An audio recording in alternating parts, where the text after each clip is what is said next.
joint issue. Okay, and this is huge. Now, when you look at this, have you ever heard of arthritis, bursitis, tendonitis, any of those things? Okay, it's all, let's look at what it is. Virtually every joint in your body, okay, they're different shapes and things. Okay, so every joint in the body is two bones coming together surrounded by a joint capsule. So that means every joint, okay, when you're looking at it, they're fluid filled, they're all hydraulic. So if you have blood that is unhealthy, that blood can't filter out to the joints. This is why when you look at people with blood disorders like diabetics, they typically have joint issues. So also people that are dehydrated are going to have joint issues, because inside of this space here is a beautiful nutrient-rich fluid called synovial fluid. If that fluid can't be produced because the blood's not healthy, then you start to get joint issues. Now, muscles, okay, attach to bone via a tendon.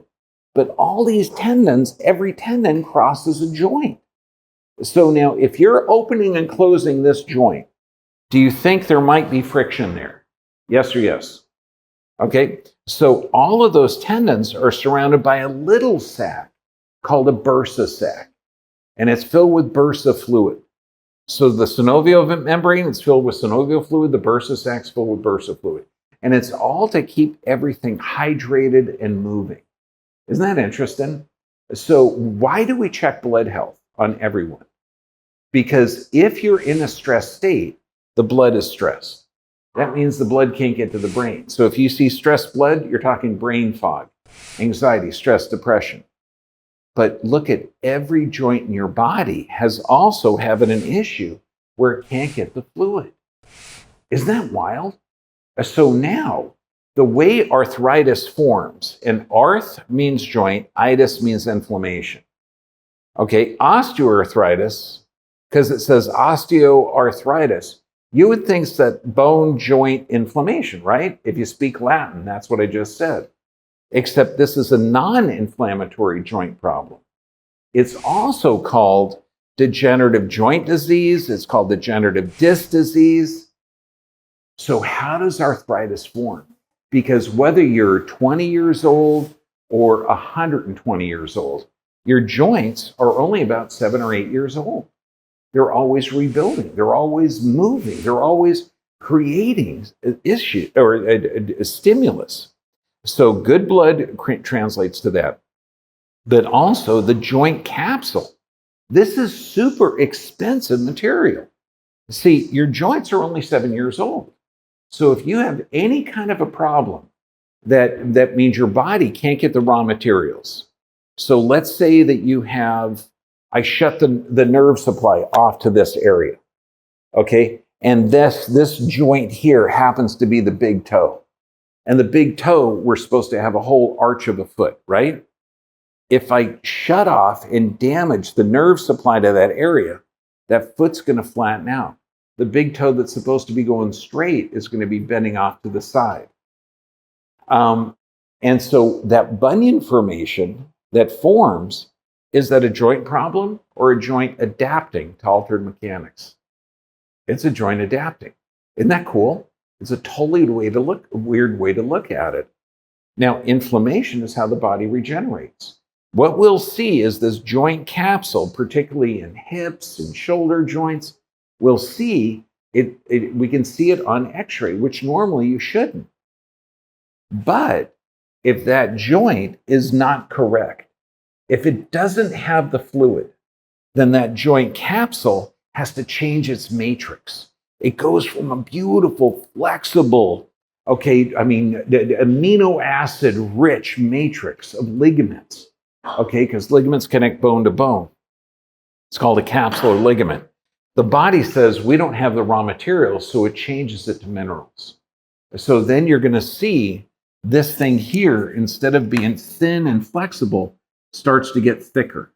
And then you start to see deposits in it, where there's going to be some osteophytes. In fact, the bone starts to grow over this ligament. And it's actually, the ligament doesn't turn into bone, but the body lays down so many minerals that you can see it on x-ray. And people will say, well, this is arthritis. And if these bones get closer and they rub together, then they start to change shape. That's why we can literally see if that joint has been misaligned for 3 to 5 years, we see the bone even change in shape. So what causes the destruction? Knowing that 90-year-olds have 7-year-old bones, 20-year-olds have 7-year-old bones. So the body only deteriorates from a tissue production problem. So what kind of things damage that joint? Okay, altered mechanics. So literally a physical trauma altering that will change it adapting. Blood toxicity. So what damages the blood? Dehydration, toxic foods, everything else. Lack of movement. It turns out that the more you use this joint, the healthier the joint. How weird is that? Does that mean that even people in a wheelchair that haven't moved forever, what do we get them on? We put weights in their arms. We have them move it. And then as soon as we can, we get a pry bar, we pry their butt out of the wheelchair, and we send them to Pilates class. Infection. Infection is rare but common. So when somebody has had an impact where it comes down, distorting this joint. Now, I'm familiar with this. I've broken my right knee twice, my left one once, fractured my sternum and my skull. So I've seen what broken bones and broken joints do, but also broken bones and broken joints heal. Isn't that cool? Yeah, my knees work. They were never replaced. Okay, so this can regenerate. So these are the things that cause destruction of that. Why? Because they damage the building products that you're going to build out of. So what changes it? Restore the mechanics. Get to a chiropractor, have them restore your movement. And if the chiropractor is good, like let's say you're missing a curve in the neck. What should you do? Don't say restore the curve. Okay, restore the curve. Okay, that's right. Okay, yeah. So restore the biomechanics. Make sure everything moves correctly. What I'm doing when I'm doing the adjustments, I'm restoring the position, motion, and communication of that vertebrae to the brain. We just had one of our patients who's had, a bunch of health stuff and surgeries and everything else. She was standing, walking, sitting for 6 hours. And guess what? Her back started to get stiff where she was injured. And what did she do? She started to do the movement. Okay. And I've showed people this kind of hip pelvis motion. And I say, for sure, don't do this on video. But my wife's back there. I just wanted to drive her crazy. Fix the blood health. The blood's brand new every 120 days. And why do we check it? We check blood twice a week in our patients. Why? Because if I'm getting tested in 6 months, I'm not going to work at it. If I'm tested this coming week, I'm going to do the juicing. I'm going to be sleeping good. I want to show that blood good. Okay. This, restore the immune system. Why would the immune system have to do with this? Because the immune system really doesn't exist, but it is your body's response to the environment. So a healthy immune system response is going to be coughing, sneezing, sweating, diarrhea, throwing up. Okay, that's your body strengthening itself and detoxing. And this is the key. Anything that helps your body regenerate tissue is good. Anything that causes your body to not regenerate tissue is bad. And then the joints are all designed to regrow. So the synovial, the bursa fluid, these are all superfiltrates of blood. So does that make sense? So can arthritis be reversed at every stage? Yeah, that's why. The only way to tell if you got like grade 3 arthritis, grade 4 arthritis, where it's total fusion, this is why we can see the damage, then we stress it out and take another x-ray.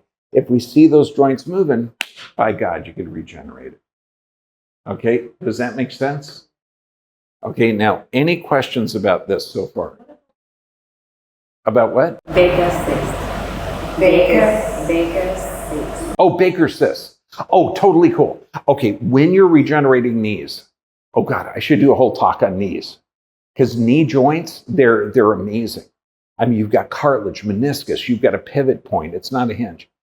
Yeah, but Baker's cysts have to do with the tendons that attach, but also with the capsular ligament on the back half. So anytime I'm working on a knee, I'll reposition the meniscus, but I'll also have to go back in there. And when you have swelling of this capsular ligament, and oh, this is, God, that was a really good question because I got to show you something. Okay, so have you ever seen joint swelling of the joint? Yeah, of course, all the time. Okay, you damage it, it's going to start to swell up. Okay, all over the place. And this is joint swelling. Now, here's a question for you. Since the fluid inside of that is a superfiltrated blood, it's always being replaced and rebuilt. And so you have swelling of the joint.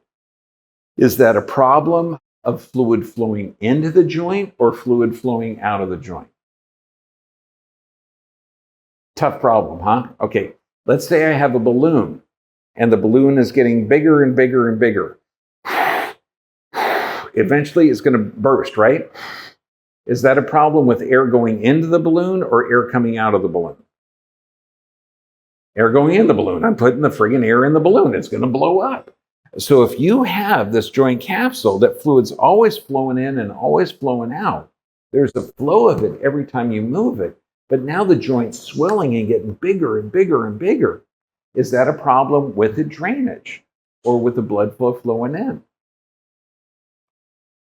With the drainage. No, think of it, because we've got blood flow flowing in. It's also supposed to flow out. So there's valves in here that regulate that joint pressure. So what happens is that swelling, that Baker's cyst is literally the structures on the back half of the knee swelling and getting bigger and bigger and bigger.